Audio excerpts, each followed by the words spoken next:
Good evening and welcome to tonight's Family Values Alliance meeting.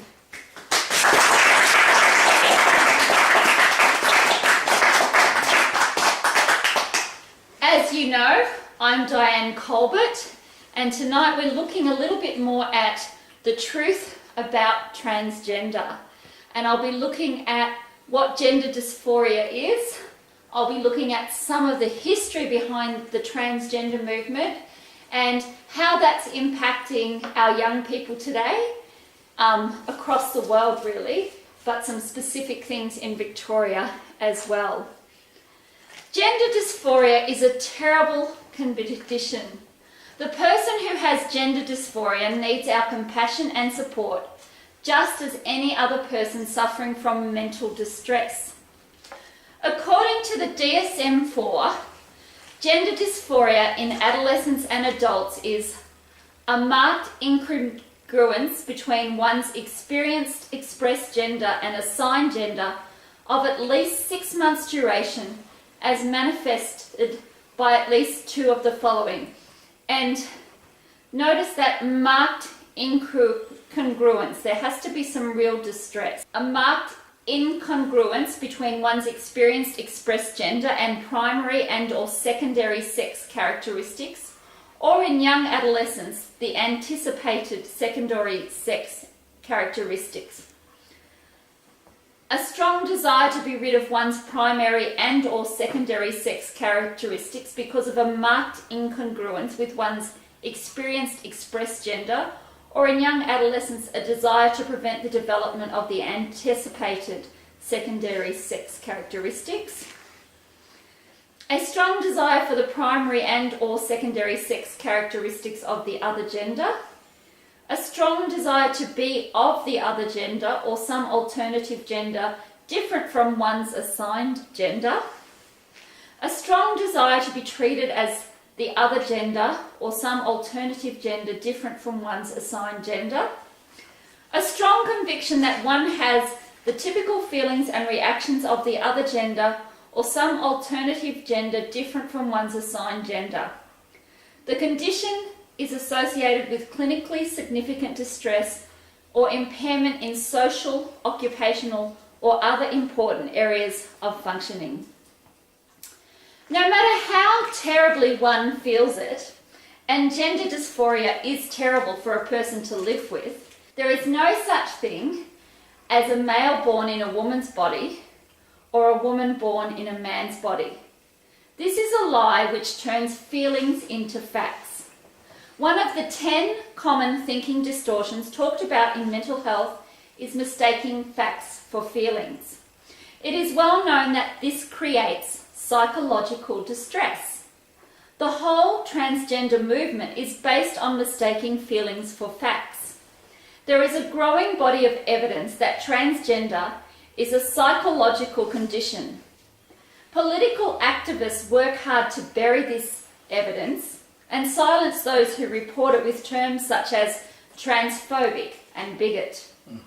There is an enormous amount of controversy on the treatment of children with gender dysphoria. Paediatrician Michelle Cretella writes, "The fact that in normal life and in psychiatry, anyone who consistently and persistently insists on anything else contrary to physical reality is considered either confused or delusional is conveniently ignored." In order to understand where we have got to today, we need to go to the history of the transgender movement. Dr. John Money, one of the founders, had a theory that gender is a social construct. He believed that a boy mostly acted like a boy because of the way they were treated, and the same with girls. Dr. Money wanted to prove that nurture was more important than nature in determining gender. He had an opportunity to test his theory when Bruce Reimer lost his penis from a botched circumcision on April 27, 1966. This unfortunate circumstance is seen as the perfect opportunity for a test case, particularly as Bruce had a twin brother, Brian. He believed that if they were raised as a boy and a girl, they would show the traits of male and female, respectively. In 1967, Dr. Money performs the sex change surgery at Johns Hopkins Hospital on Bruce, who is now 22 months old.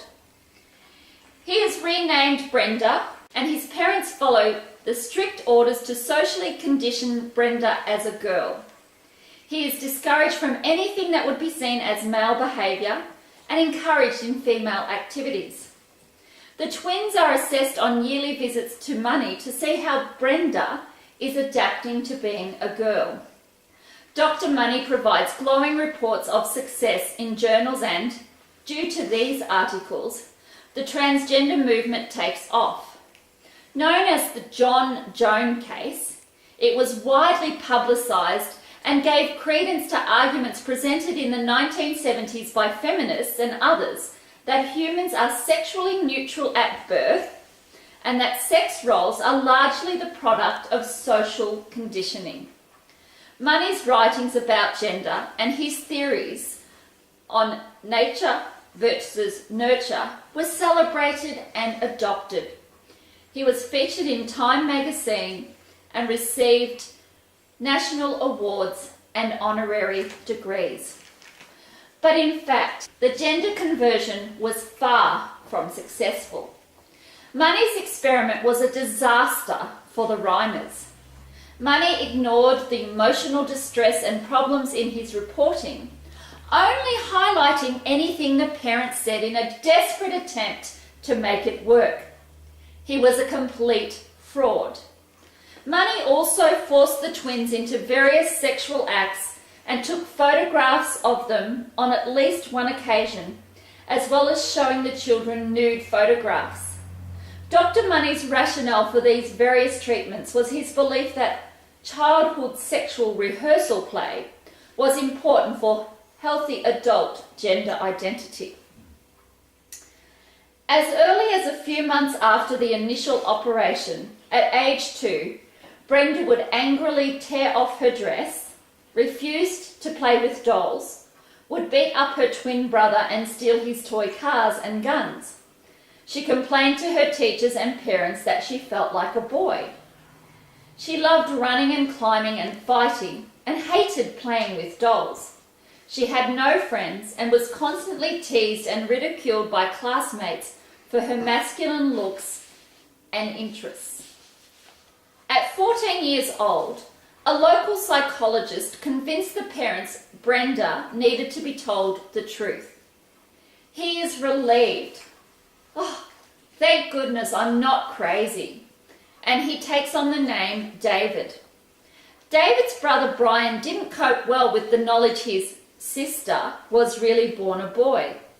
It is reported that the trauma of this led to his schizophrenia, although I'm certain the abuse they suffered in Money's office was also a contributing factor.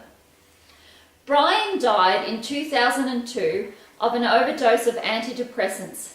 2 years later, David suicided at 38 years old. There is a lot more to the story that can be readily found on the internet. You can watch a BBC documentary at this link.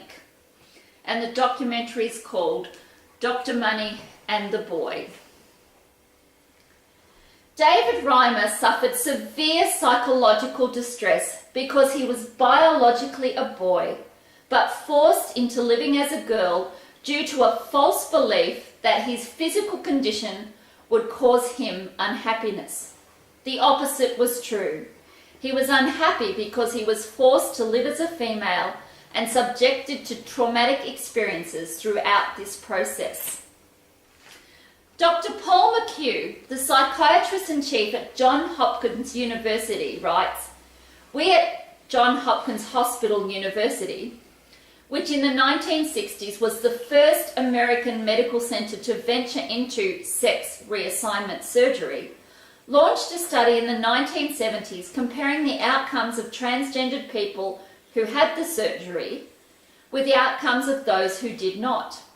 Most of the surgically treated patients described themselves as satisfied by the results, but their subsequent psychosocial adjustments were no better than those who didn't have the surgery.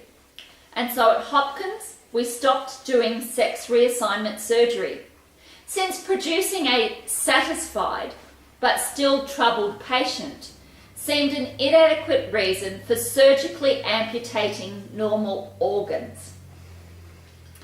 Around the same time as this report, serious questions about the effectiveness of gender change came from endocrinologist Charles Ihlenfeld, partner to another pioneer in the transgender movement, Dr. Harry Benjamin.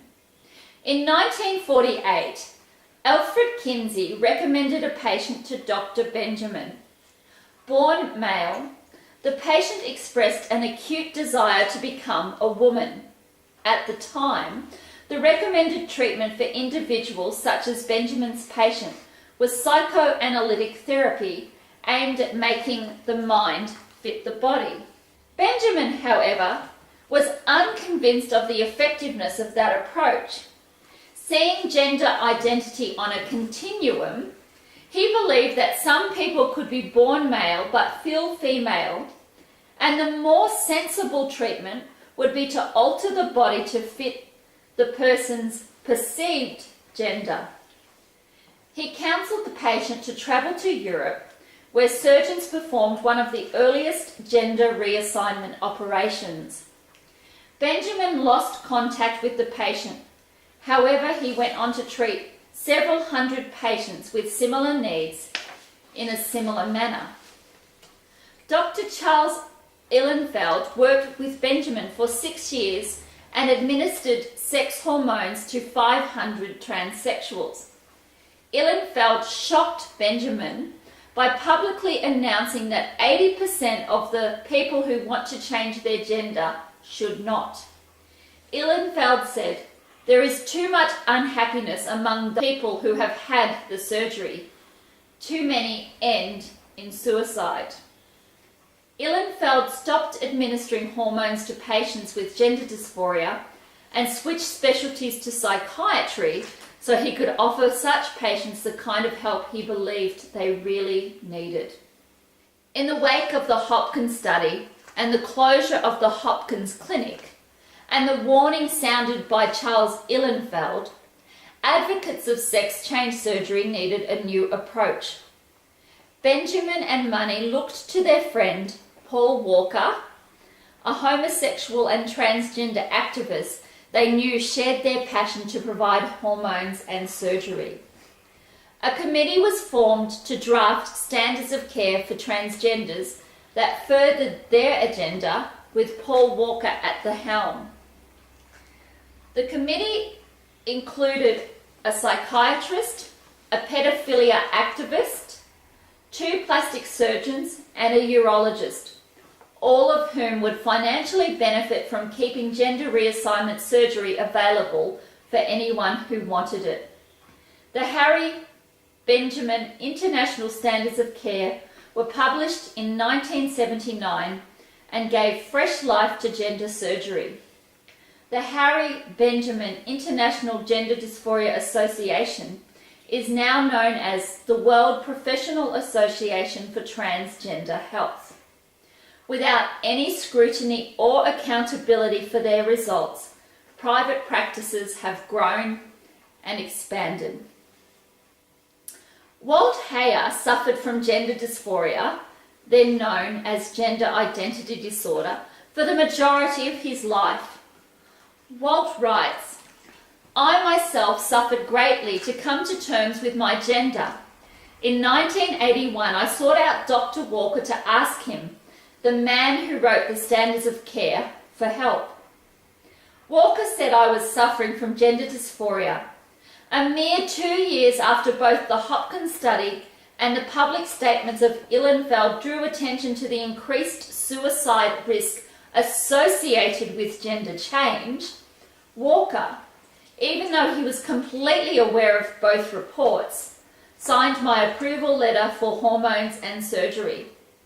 Under his guidance, I underwent gender reassignment surgery and lived for 8 years as Laura Jensen, female. Eventually, I gathered the courage to admit that the surgery had fixed nothing. It only masked and exacerbated deeper psychological problems. The deception and lack of transparency I experienced in the 1980s still surround gender change surgery today. For the sake of others who struggle with gender dysphoria, I cannot remain silent. Walt's background includes his grandmother dressing him in a purple chiffon dress and affirming him as a girl. He also reports being sexually abused by an uncle. Walt was told it was a clear-cut case of gender dysphoria, strong, persistent feelings of identification with the opposite gender and discomfort with one's own assigned sex. He was told the only way to get relief was to surgically change genders. Walt speaks about how he was led to believe he was born that way, which he now knows is a lie. 2 months before the surgery, Walt became divorced from his wife and his children distanced themselves from him. His family was torn apart by his uninformed decision to proceed with sex change surgery. You can learn more about Walt on his website, listed here, www.sexchangeregret.com. Dr. Paul McHugh writes, policymakers and the media are doing no favours either to the public or the transgendered by treating their confusions as a right in need of defending, rather than as a mental disorder that deserves understanding, treatment, and prevention. This intensely felt sense of being transgendered constitutes a mental disorder in 2 respects. The first is that the idea of sex misalignment is simply mistaken. It does not correspond with physical reality. The second is that it can lead to grim psychological outcomes. Deborah So comments in the Wall Street Journal that of the boys and girls seen in clinics like Dr. Zucker's, a high percentage, up to 80% in a study of 44 gender dysphoric boys, grow up to be not transgender, but bisexual, gay or lesbian adults, thus helping prepubescent children feel more comfortable in their birth sex makes more sense than starting a lifetime of hormonal treatments and surgeries that will in all likelihood turn out to be unnecessary and unwanted. Some possible causes for developing gender dysphoria.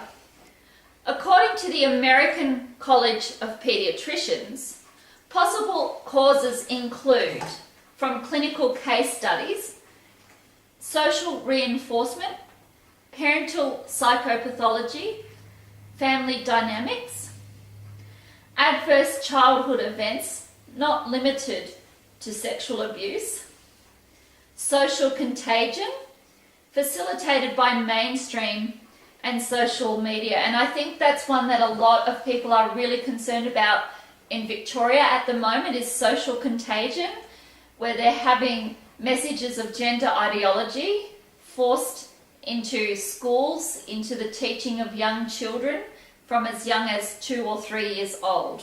There are many examples of people who have come to realise the reasons for their gender dysphoria would fit into this. Here are a few examples from personal accounts shared on some websites I've looked at. I was a confused boy, seeking comfort inside.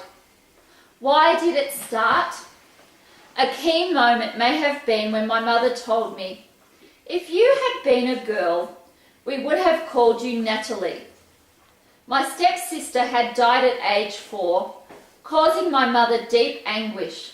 So I tried to replace that lost daughter in an effort to make mother love me and to end the physical punishment she inflicted on me. Dad was quiet and withdrawn and did nothing to help me. Kathy shares, "My dad was emotionally and verbally abusive and was detached from the family. My mum, on the other hand, was continually seeking nurturing from me. I soon learned that for her to love me, it would cost me a lot. Then my older brother sexually abused me and left me feeling that I had no one to talk to. The desire to become a boy burned even greater. Donna tells us, my mother was a very sick person. She was an alcoholic who abused me verbally, physically, sexually, and there was some ritualistic abuse as well. I can remember her doing these things all my life. There were nightly rituals, and every night ended the same way. My mum would get beside my bed and whisper that everything that was wrong in her life was my fault. My testimony began as a small red-headed baby, not wanted by her mum or dad, placed up for adoption, taken in by her grandparents. They did the best they could and provided a strong Christian foundation. Still, there were some voids because of age difference, generation, and their hurts never dealt with. Being sexually molested as a child from a male family member, my trust in males quickly became distorted. Even though it was so long ago, I remember where and how in complete detail. Having some memories haunts me in my dreams to this day. Neuroplasticity is the well-established phenomenon in which long-term behaviour alters brain microstructure. There is no evidence that people are born with brain microstructures that are forever unalterable, but there is significant evidence that experience changes brain microstructure. Therefore, if and when valid transgender brain differences are identified, these will be more likely the result of transgender behaviour than its cause. In their position statement, Gender Ideology Harms Children, the American College of Pediatricians states, human sexuality is an objective biological binary trait. X, Y, and XX are genetic markers of male and female respectively, not genetic markers of a disorder. The norm for human design is to be conceived either male or female. Human sexuality is binary by design, with the obvious purpose being the reproduction and flourishing of our species. This principle is self-evident. The exceedingly rare disorders of sex development, DSDs, including but not limited to testicular feminization and congenital adrenal hyperplasia, are all medically identifiable deviations from the sexual binary norm and are rightly recognized as disorders of human design. Individuals with DSDs do not constitute a third sex. And you'll often hear that argument, what about intersex? And as is stated here, intersex is not the norm, it's a defect. Just like when you have a hole in your heart, that's a defect. It doesn't mean we have a different kind of person. One woman wrote, I just wanted to be male, but I was always going to be trans. She recounts how she received treatment without any psychological counselling and had no real concept of gender. While transgender surgery and hormones will change many things, the biological XX and XY chromosomes that make a person male and female will always remain the same. It has been commented on in several articles that the changes in the DSM-5 reflect that it is not pathological for a person who believes their biological gender is not their gender. In other words, they are using the changes in the DSM-5 to say that transgender is normal. It has progressed to the point that it is claimed a person who doesn't have severe psychological distress can be diagnosed as transgender. Dr. Robin Rosenberg, a clinical psychologist, writes, many transgender people, those who identify with a gender different than the one they were assigned at birth, are not distressed by their cross-gender identification and should not be diagnosed with gender dysphoria. Transgender people and their allies have pointed out that distress in gender dysphoria is not an inherent part of being transgender. So we have a contradiction, because part of the criteria for being transgender is actually having a gender dysphoria diagnosis. And now they've come to the next place where they're now saying that's not necessary to be transgender. They don't have to be distressed. You often hear, but they might suicide if they don't have transgender surgery. As someone who's lost a younger brother to suicide, I would not want to see this occur with anyone. I personally understand the impacts of this on entire families and the community. However, I believe this argument is a lie born out of misplaced compassion. We know that suicide rates are high for those that do have surgery. While there might be short-time relief, as there was in Walt's case, in the long term, the root causes that led to the feelings of gender dysphoria are still there. When we look at transgender, children who believe they are a male born in a female body, or a female born in a male body, are being robbed of their birth identity. Their biological identity is being stolen. We know this creates increased mental health problems. We know that even in Sweden, where people have been LGBTIQ friendly for a very long time, the suicide rates are still much higher for transgender than others. And there is no conclusive evidence to say stigma is the cause of higher suicide rates. There is a lot of evidence to show that there are many other potential causes for their emotional distress. There are some studies that show there is an increased risk of pedophilia, higher STD rates, higher divorce rates. I've heard several stories where the person realizes I need to change, and therefore their husband or wife, in the process of this whole transition, they end up becoming divorced, and that also creates a lot of confusion for the children. Do I call dad or dad mum? What do I do? So there's a lot of confusion, a lot of broken families as a result of that.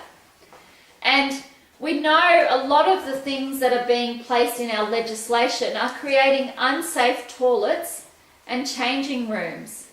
And people often mistake when people say that, oh, you're saying transgenders are all pedophiles. No, that's not what people are saying. They're saying you are putting children at risk of pedophiles going in, because anyone can say, I'm transgender. You don't actually have to feel it in order to say it. A 13-year-old boy at a high school can say, I feel like I'm a girl, I'm transgender, and they can walk into the toilets with the 11-year-old girls. That's how the laws are changing across our nation, and it's creating an unsafe place for young children. What can you do about it? There are many people who are standing up for what is right, saying this is not right, teaching children that this is normal.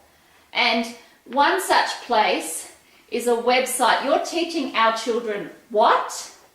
And a lot of the information on that website is centered around what's happening within the safe schools and other similar programs that are being rolled out in different places in Australia, and the sharing of experiences by parents of what's happening and what's going on. One of the stories that you'll hear is from this lady. She says, political activist mum, that's who she's become, because of how it's personally impacted her family, having her children exposed to the things that have been taught in the Safe Schools program. The website gives you a lot of information around what you can do if you're concerned, ways that you can write to members of parliament and others expressing your concern about what is being taught to children as normal. Just to show how far the argument has come, we have in California a little boy who started a sex change at 8 years old because he and his lesbian parents knew he always wanted to be a girl. So children as young as 8, potentially I've heard of younger ones than that, transitioning. And if you go and look at the American College of Pediatricians website, they actually speak quite clearly about how harmful this is for young children. And a lot of people don't realise if they have a sex change operation, they become sterile, they can't have children. There's a lot of impacts that are not talked about and not thought through. We can't vote until we're 18 years old. We can't drive until we're 18 years old, but we can decide I want to have a sex change operation.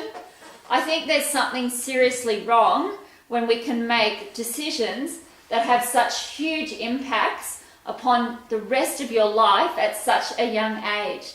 Particularly when there is so much evidence that if you leave a child and allow them just to grow up, when they are an adult, the majority of them never want to be the opposite sex again. The majority of them are comfortable with their birth sex. That's the end of tonight's presentation. Thank you so much for coming, and I hope you have a great evening.